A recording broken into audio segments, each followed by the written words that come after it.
बहुत धन्यवाद और नमस्कार। आज जो इंडियन नेशनल लोकदल पार्टी ने गोवाना के अंदर बहुत ही महत्वपूर्ण एक प्रेस कॉन्फ्रेंस बुलाई है। सबसे पहले तो मैं सभी हमारे जितने भी पत्रकार साथी हैं, मीडिया के साथी हैं, सोशल मीडिया हैं और चैनल के साथी हैं, सबका बहुत बहुत हम धन्यवाद करते हैं कि आप लोगों ने जननायक चौधरी देवीलाल का जो 112वां सम्मान दिवस रोहतक में मनाया गया, उसकी बहुत ही अच्छी कवरेज की और उसको लाखों लोगों ने आपके चैनल के माध्यम से भी देखा। और चौधरी अभय सिंह चौटाला जी ने रोहतक के अंदर जब यह रैली रखी थी तो जितनी भी विपक्षी पार्टियां थी या हरियाणा की राजनीति की सोच रखने वाले आदमी थे, सबकी नजर इस रैली पे थी। मैं सबसे पहले हमारी पूरी सोनीपत जिले की टीम का, हमारी सोनीपत पूरी जिला कार्यकारिणी का, हमारे सभी हल्का अध्यक्षों का, हमारे सभी पूर्व प्रत्याशियों का और सभी कार्यकर्ताओं का धन्यवाद करते हैं कि उन्होंने 2 महीने तक दिन रात एक करके इस रैली को सफल बनाने के लिए अपनी पूरी जी जान लगाने का काम किया। और रैली से पहले हमारे जैसे भूपेंद्र मलिक जी जो हमारे वरिष्ठ साथी हैं, पार्षद हमारे सुरेंद्र मलिक जी हैं, सोनीपत के अंदर भी पूर्व चेयरमैन सतपाल गोयल जी, त्यागी समाज के प्रदेश अध्यक्ष सुरेश त्यागी जी, कश्यप समाज से सुशील कश्यप जी और भी बहुत सारी ज्वाइनिंग सोनीपत जिले के अंदर हुई। तो उसका जो हमें इम्पैक्ट देखने को मिला, रोहतक के अंदर इतनी सारी नई ज्वाइनिंग हुई और आज भी हमारे पास बहुत सारे कार्यकर्ता जो दूसरी पार्टियों में चले गए थे उनके फोन आ रहे हैं। सभी साथी दोबारा से जननायक चौधरी देवीलाल की विचारधारा में विश्वास रखते हुए इंडियन नेशनल लोकदल में शामिल होने का काम करेंगे। और जो हमारी यह रैली हुई है, जो आपने गोवाना की रैली भी देखी थी, उससे 2 गुना रैली रोहतक के अंदर हुई है। और जिस प्रकार से आज कांग्रेस पार्टी के नेता और जेजेपी के नेता जो हमारे विरोधी नेता हैं भारतीय जनता पार्टी के, वो लोग इस रैली को लेकर तनाव शनाव बयान कर रहे हैं या रैली शुरू होने से पहले उन्होंने जो खाली कुछ पंडाल की वीडियो थी वो जारी कर रहे हैं। हम उन लोगों से कहना चाहेंगे कि आप लोग अपना शुगर चेक करवाने का काम करें। आप किसी भी कांग्रेसी की अगर आज शुगर चेक करवाओगे तो 500 प्लस मिलेगी।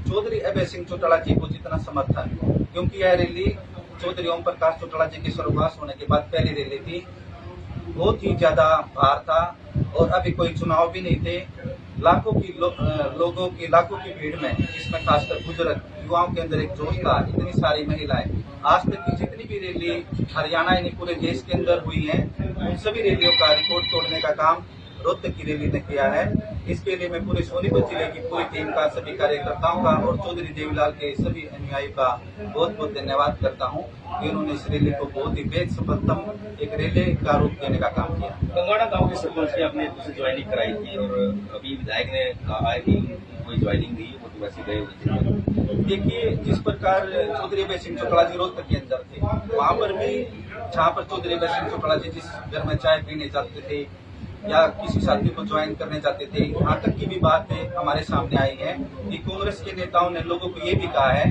कि आप अभय सिंह चौटाला जी के साथ मत जाओ, चाहे आप बीजेपी में शामिल हो जाओ, हमारे ऊपर एक लास्ट एहसान कर दो कि आप अभय चौटाला के साथ न जाकर बीजेपी में चले जाओ, हम तब भी आपको अपना मानेंगे। इस प्रकार की ओछी राजनीति आज इस रैली ने दिखा दिया है कि अगर बीजेपी को सत्ता से हटाने का काम कोई करेगी तो इंडियन नेशनल लोकदल पार्टी करेगी, और अगर सरकार की बी टीम के रूप में कोई काम कर रहा है तो भूपेंद्र सिंह हुड्डा बाबू बेटा करने का काम कर रहे हैं। और रोहतक, पुराने रोहतक में पहले भी जननायक चौधरी देवीलाल जी को पुराने रोहतक ने ताकत देने का काम किया था। अब की बार भी जो हमारी यमुनानगर सिरसा जो दूर दूर के इलाके थे, उनकी बस तो 20-20 किलोमीटर दूर जाम में पहुंच भी नहीं पाई रैली में, क्योंकि जितनी रैली के अंदर जितने लोग थे उससे कई गुना लोग रोहतक की सड़कों पे थे। में क्या मेन मुद्दा है रैली को लेकर चर्चा की? जो 25 सितंबर को रोहतक में जो रैली हुई है चौधरी जननायक देवीलाल जी के जन्मदिन के उपलक्ष्य में, ऐसी रैली शायद आज तक हुई नहीं हो। ये एक रिकॉर्ड तोड़ रैली हुई है और ये रैली जो है किसी ऐसे वैसे आदमियों की नहीं थी, ये उन आदमियों की रैली थी जो चौधरी अभय सिंह के प्रिय बन के आए हैं, जो उन्होंने आशीर्वाद देने के लिए कोई हम अगला सीएम जो है चौधरी अभय सिंह को देखना चाहते हैं। और उसमें इस रैली का जो है पूरा बहुत बड़ा समर्थन होगा। तो इसलिए जो रोहतक की जो रैली थी वो इस विचारधारा से भी आए हैं कि 2029 में जो मुख्यमंत्री का चुनाव है वो इस रैली में बहुत बड़ा आधार है और ये रैली एक महारैली के रूप में जानी जाएगी। अभी चुनाव नहीं है, जैसे टाइम है, इस रैली से कितना प्रभाव पड़ेगा आने वाला देश प्रदेश में? इस रैली से इतना प्रभाव पड़ेगा कि जो अगली रैली और जो 2029 में होगा, 29 में मुझे ऐसा महसूस हो रहा है जैसे 87 में चौधरी देवीलाल का समर्थन मिला था हरियाणा का, वैसा ही समर्थन मिलने का मुझे पूरी उम्मीद है। अभी चुनाव जब गोहाना पहुंचे थे तो उन्होंने कहा था कि 99% कार्यकर्ता जेजेपी के जो है इसमें आ चुके हैं, रैली तक 100% आ जाएंगे, क्या मानते हैं आप? हाँ, आ जाएंगे, कुछ आ चुके हैं, कुछ आ जाएंगे। लोगों का मन बना हुआ है कि हम लोगों के बीच में रहते हैं, आप लोगों ने भी देखा होगा, आप भी जनता के बीच में रहते हैं। उन लोगों का मन बना हुआ है, वो कहते हैं कि हम गलती से चले गए थे, उस टाइम हम चौधरी अभय सिंह को कुछ नहीं समझ रहे थे और हमने अजय जी में आस्था जताई थी, लेकिन जब वास्तविकता देखी तो उन्होंने वापस अभय जी के पास आने के लिए अपना समर्थन देने का वादा किया कि हम जरूर आएंगे।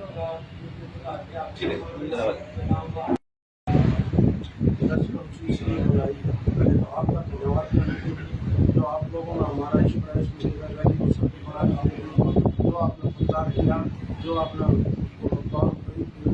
उसका बहुत बहुत धन्यवाद। और सभी कार्यकर्ता जो हमारे जो कार्यकर्ता नए जो आए थे, नए जैसे भूपेंद्र सिंह, सुरेंद्र सिंह और ये काफ़ी जो शामिल हुए थे इनसे सबका बहुत बहुत धन्यवाद। और इन जी जान से बहुत मेहनत की और इस रैली को ऐसा सफल बना दिया। लोगों के जो लीडर है, जो लीडर है वो तो अभी देखने आने वाले हैं, लेकिन जो वर्कर है, जो आम वोटर है, वो सभी अब इसी के पीछे लग चुका है।